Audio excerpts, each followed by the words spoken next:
Welcome. প্রতিদিন নাগাল্যান্ড রাজ্য লটারির ফলাফল দেখতে আমাদের সঙ্গে থাকুন। লটারি সংবাদ রেজাল্ট সম্পর্কে আপডেট করা হবে। লটারির সময়সূচি, ড্র এবং পুরস্কার মূল্য সম্পর্কিত আরও তথ্যের জন্য আমাদের চ্যানেলটি সাবস্ক্রাইব করুন।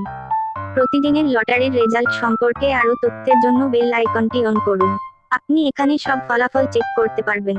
লটারি সংবাদ দুপুর 1টা, সন্ধ্যা 6টা ও রাত 8টার রেজাল্ট। আমাদের চ্যানেলটিকে সাবস্ক্রাইব করতে ভুলবেন না।